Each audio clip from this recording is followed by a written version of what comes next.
Each year, the parents of Jesus went to Jerusalem for the feast of Passover. And when he was 12 years old, they went up according to festival custom. After they had completed its days, as they were returning, the boy Jesus remained behind in Jerusalem, but his parents did not know it. Thinking that he was in the caravan, they journeyed for a day and looked for him among their relatives and acquaintances, but not finding him, they returned to Jerusalem to look for him. After 3 days, they found him in the temple, sitting in the midst of the teachers, listening to them and asking them questions, and all who heard him were astounded at his understanding and his answers. When his parents saw him, they were astonished, and his mother said to him, "Son, why have you done this to us? Your father and I have been looking for you with great anxiety." And he said to them, "Why were you looking for me? Did you not know that I must be in my father's house?" But they did not understand what he said to them. He went down with them and came to Nazareth and was obedient to them, and his mother kept all these things in her heart. And Jesus advanced in wisdom and age and favor before God and man. The Gospel of the Lord. Praise to you, Lord Jesus Christ. Please be seated for the homily. Brothers and sisters, the Gospel is taken from the Gospel of Luke, which marks the start of the hidden life of our Lord Jesus Christ. He was 12 years old, and he went to the temple of Jerusalem, and he said, "I must be in my Father's house." Because during that time, Jesus had already known, although he knew it already because he is God, but the human knowledge has developed. He has known already that he is the Son of God. And being a son of God, the Father in heaven, he must follow his Father's trade, not the carpenter's trade, because Joseph is simply his foster father, but his Father in heaven. So he said to her parents, "I must be in the temple because I am now 12 years old. I must follow my Father's trade." And he knew that his true Father is in heaven, God, and he must be in the temple. But Mary kept all these things in her heart, and then went back to Nazareth with Jesus, and Jesus grew in favor of God and of men. He grew in wisdom and age, and in obedience to his parents. And then the start of the hidden life, if he was 12 years old, then his hidden life must be 18 years, because he started to preach publicly upon his baptism in the river Jordan by John at his 30th year. So 12 plus 18, 12 years old plus 18 years old of 18 years of hidden life equals 30, the start of his public ministry. Of course, he started with baptism in the river Jordan when the Father affirmed him as his beloved Son. "This is my beloved Son in whom I am well pleased." And when we say public ministry, the start of his doing miracles, the start of his preaching, the start of his calling of his disciples and forming his disciples, and eventually his public ministry ends up with his personal oblation or offering in Jerusalem at Mount Calvary on the cross. So we have limited sources in terms of the hidden life of Jesus. We only have some reports from the gospel, but we know that Jesus had been obedient and lived an ordinary life in Nazareth. And therefore, I would like to emphasize the life of marriage and the life of family or family life in Nazareth, the life of Mary and Joseph. But I will not focus on the doctrine on marriage or on the theological explanation of marriage, but rather will focus on the practical side of marriage, most especially as we help people or the couple to prepare to receive the grace of the sacrament of marriage in the church. Amo ining mga guidelines naton sa kasal. So practical ini, hindi ni theological. Kung mag-apply ang kalasalon diri, 3 ina ang gina-examine ko gid, gina-interview ko sa ila.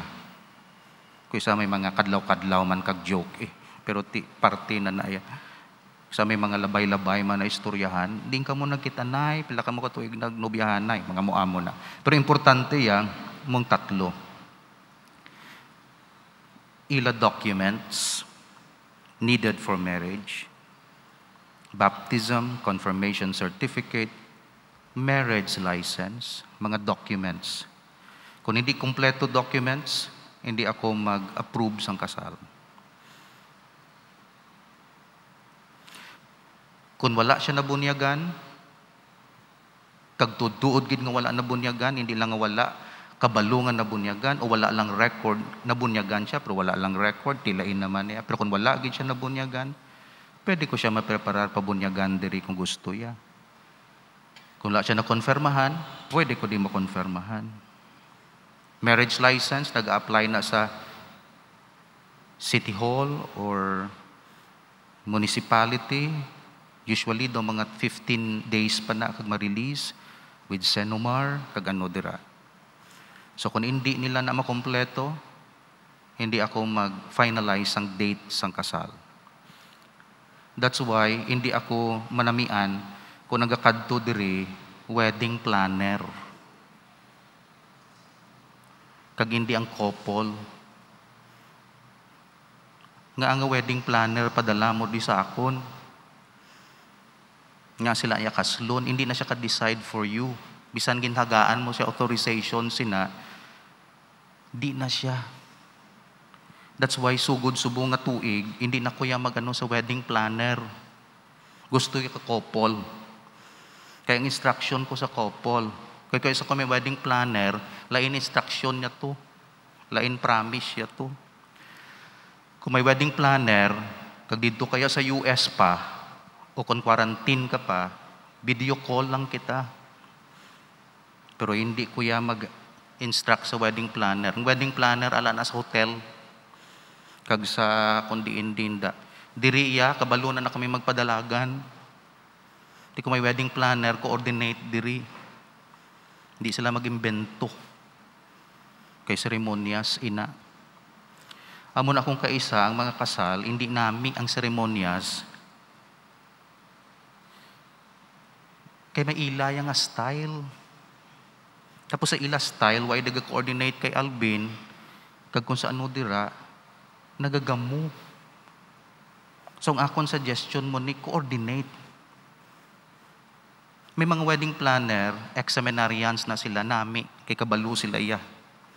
Pero may mga wedding planner, yung lipong gid ya. Sorry sa wedding planner, in terms of ceremony sa simbahan. Nang ila sila yung mga video-video lang. Pero in terms of prayer, kulang. Kung kaisa may nagahigda da magwa picture. Nagaconsecrate ako, higda kay imuda. So do hindi nami. Ginahambal ko ni, kinami gusto naton best na kasal para sa inyo, para sa inyo hinablos, para sa inyo bata. So kung parte sa simbahan, eksperto kami sina. We will help you. Kung dito sa mga hotel, wedding planner nyo na. Pero sa simbahan, sundon nyo, kay best ang amon mahatag sa inyo, kay tikabalo kami mo. No, pareho bala sang engineer, nga kung magpahimo ka balay, engineer ka, hindi ka tuya didtuya sa fisherman. Di ano tong yung mahatag, abi? That's why nagakaramot siyang atong di kasal kung kaisa. Mga kandila, nga wala sang kandila, di may wedding planner. Pero kung ging-coordinate na diri, plastar maayo. So ang ako niya gusto, na-recommend diya, basta parte sa sacraments, Allow us to help you. Kung may wedding planner man, with regards to sacramental aspect, not material, not celebration aspect, sila na ila na competence, allow us to help you, to guide you. Kaya kung mag-guide ka mo, kampante ako nga valido ang marriage, kompletong mga gamit, ang aton mga ginagamit, mga cord, mga sing-sing. Kag ang instructions naton sa aton libro, ginasunod kay checklist ini. So sugod subong nga tuig, kung may wedding planner, ang wedding planner, plan lang niya sang ilang area, ila aspects. Ang diri iya hindi na napagplanuhan, coordinate na lang sila diri. Kay pila na kagatos amon kaslanay diri, kabalo na kami sina magpadalagan. Kung may mga dugang-dugang, check sa akon, para nga liturgically sound. Hindi nga idugang-dugang mo to, protestante ni nga kasal, katoliko niya. Kung isa may ginadugang sila nga daw protestante, invalid gid ninyo kasal, sigihan nyo da.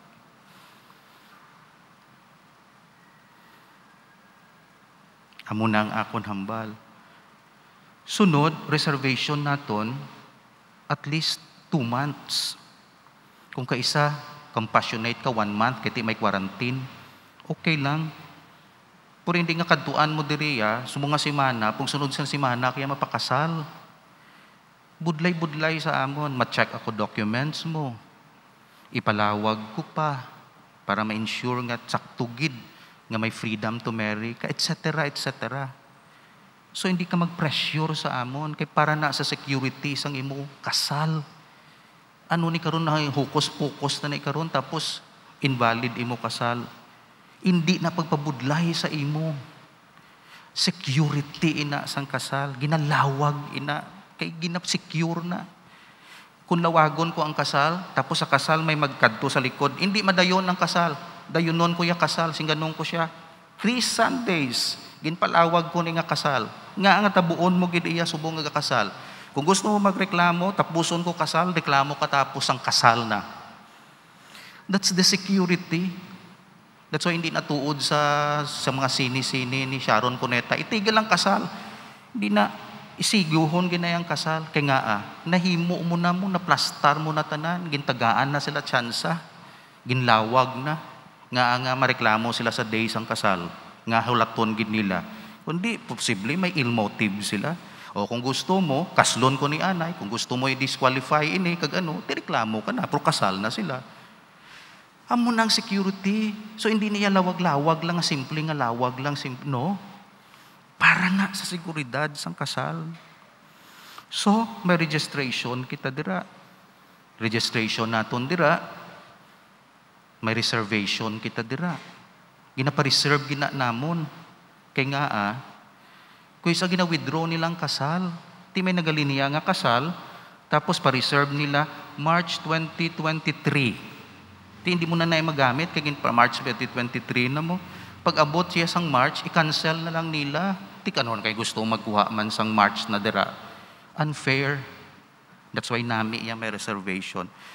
Pag reserve mo, tiyan mo na, ikaltas lang sa balayran mo, pero you have the reservation fee. That's the purpose. Kag may kontrata kita, karon ko wala ka mo reservation fee, paano mo ako ma-oblige? Kaya pasudlan ko na sang ibanda. Wala ka man sang resibo na baton. That's why sunod sa patakaran, balaan ninyo, kabudlay-budlay dira. Ka-stressful nga klase. Most especially kung may mga wedding planner. Ga-intra ka bala. Paistorya ko bala sa couple, kaya ako ma-instruct. Every Wednesday, gina-istorya ko na. Ang couple, gina-istorya ko na. Documents ninyo, okay, check. Sakto ni, March 5 ang imo nga. Gina, isa-isa ko gina. Ginaan-utihan ko gina. Kay kasal na mo, importante, forever na. Hindi na yan lango-lango. Okay. Pagkatapos, doktrina.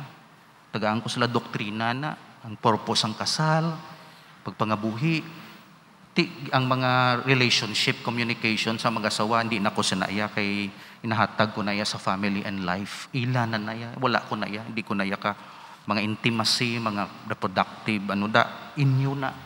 May in charge na. Ako niya doktrina sang kasal. Pagkatapos, liturgy. Distractionan ko na sila. Anong meaning sang singsing? Anong meaning? Gapalaos ko na. Gusto ko gid bilang pari nyo, nami gid ang kasal.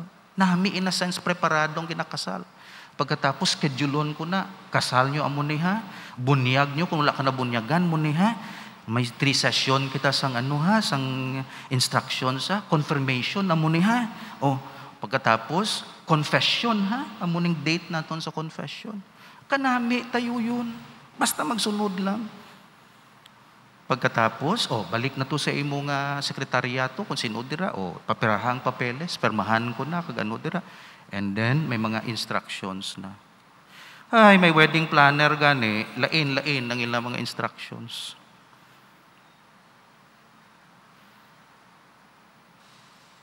Wala ako hindi ko against sa wedding planner. May diretso na sila ya. Ang against ko, mag-intervene ang wedding planner sa akon, kag sa couple. Nag-instruct ko sa wedding planner ma-instruct sa ila. May hambal ang couple sa akon, ihambal ya sa wedding planner, no. Gamo. Kung isa lain ang instruction. So amoy na, pagkatapos sina, kung hindi Katoliko, buligan pagid na. Kung foreigner pagid siya, buligan pagid namon. May mga instructions sina, mga church attire. Modest. Hindi tama ka, Kung sa hotel to, pag gusto ko mo pa sexy to, pero sa simbahan, medyo modest kita. Ha? Oh yes, Father, okay. Tiyo, muna. Ti kung wedding planner na yung butangano, wala na sila yasang kung ano-ano da. Gusto ko mag-istorya sa couple. Wala man ko yung jurisdiction sa wedding planner, kaya hindi man na akong tao, inyo man na ang ginakasal. Daw hindi ko na ka-instruct sa ilaya. So, palihog. Wedding planner, ginabendisyonan inyo negosyo. Balang ko ga-income kamuda. Pero respetuhang amon diri, kag-coordinate. Open ang lapas. Wala ko sa napilian ng wedding planner diri. Open kung sinuda. Basta sunod lang. Videographer, cameraman, sunod lang. Diri lang kamo, magseremonyas, gani. Isnagad kamo da kalagaw. Hindi ni stage. Karon di ko ka pangamuyo. Pangita ka mo sang lugar nga strategic. Kuha. Kinalaw ko na. Ito hindi lang hindi lang daw ay kaimoya labot sa seremonyas. Pagtapos ang kasal, pagusto. Kung wala mo lang schedule, pagusto ka da, picture ka da, sadya ka mo. Sige. Pero sa tuod sang misa, solemne kita. Amo ko nahambal sa iyo. And then, mga kabataan nga nagalinya, mamuna, nami tani sina, ang hindi gid tama kagamay. Ang dumay buot na bala. Kaya kung gamay na karon, ang nagaprosesyon, ang mamaya nga ginabitbit siya malang ya bata. Kag siya na flower girl. Di ka laway. Iway yung naplanuhan, maayo. Hindi nang nagsunggod na tong bata sa likod. Laway na matsyag niya, natuyo na siya. Di anuhon niya ni mamaya kay flower girl na. Hindi bitbiton ni mamaya ang flower. Hindi nami iya mature. Hindi na iya show seremonyas. Wala ko nag-close sa mga bata. May mga bata participate.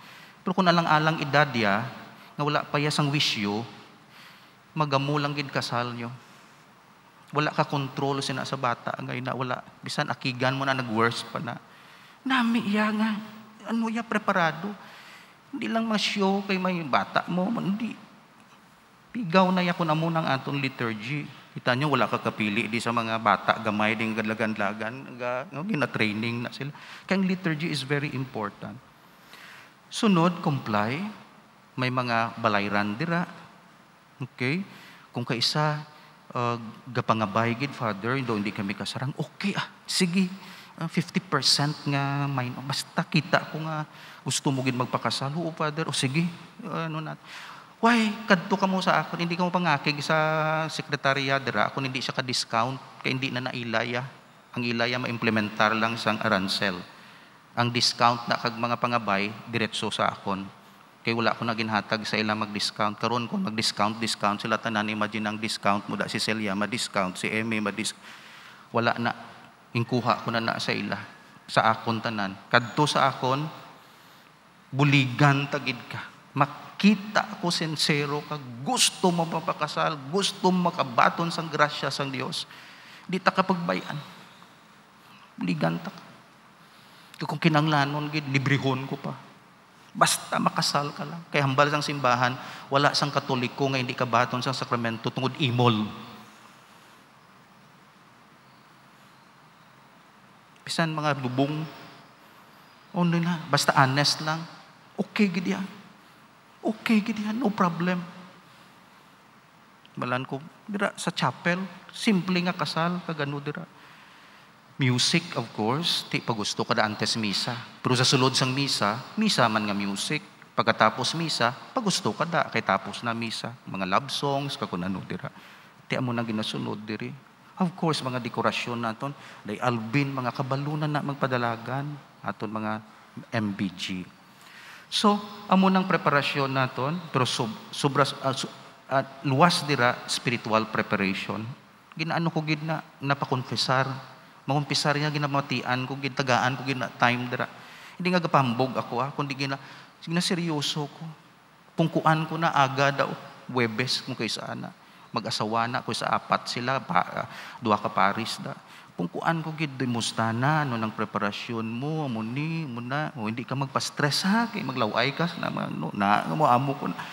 Ay, ginaangga-angga, palangga, ti ano pag ng kulang, ano pag ng ti father, way pa namon na nakuha amon marriage license, pero makahingagaw siya, ti sige, hingagawon mo gid pa na, gaano yung tao, kitungod ang pari, nag-istorya sa couple, gina-instructionan sila, hamon mo na, okay, and then, sa kasal, seryoso, kapoy-kapoy na kung kaisa, kay pila ng misa mo, na kuya,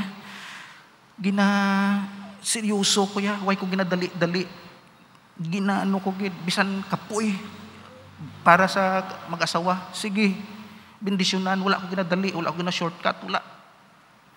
Tungod importante ang kasal, kay dira matukod ang pamilya, kagang pamilya sang Dios sa bunyag. So amoy na, hindi perfecto kami diri, pero we do our best. Kooperar. Namiun ta kasal. Kooperar lang, sunod lang, hindi lang sunod. Kaya kung magsunod ka, hilway kami magbulig sa imo. Kung di ka magsunod, di kami kabulig. Pero sang bata bala, napaliguan mo, sunod bala, para nga tinlo ka. Karon ko sinagad ka waras da karon, paano ta ka mabuligan? Waras ka imo yada. No, sunod. Kay buligan ka gid. Kaya hatag gid ang best studtub sa masarangan amon, suno sa imo gusto. Kagang bendisyon hatag ko gid bilang pari. Basta masinulundon lang sa ginatudlo sang simbahan. So, amo na si Jesucristo masinulundon sa aton sa amay kag Iloy, si Joseph. Masinulundon siya. Kagang pagsunod niya, amo nagsalbar sa aton. Hindi ang suffering nagsalbar sa aton, is obedience. Ang suffering expression na nasa niya obedience, it is obedience. Kaya nga, ano nagkondenar sa aton? Disobedience ni Adam. Ginredeem niya sa obedience. Obey. Basta faith and morals. Do not obey sa akon kung magkumpanya ako sa akon nga kandidato sa presidente. Hindi nyo na pagsundon. Kung sundon nyo, okay. Kung di nyo pagsundon, di ta ka mo mag-oblige. Pero faith and morals, doktrina naton, moralidad naton, sunod kita. Hindi ka mo magsunod sa akon kung di ko magsunod sa bishop. Kag hindi ako magsunod sa bishop kung why siya nagasunod sa pope. Kag hindi ako magsunod sa pope kung why siya nagasunod kay Christ. Pero kung gasunod ang pope kay Christ, gasunod bishop kay Christ, masunod ako sa bishop, sa ginatudlo nila, kay ginasunod naton si Christ. Because He is obedient unto death, and death on the cross. Amen.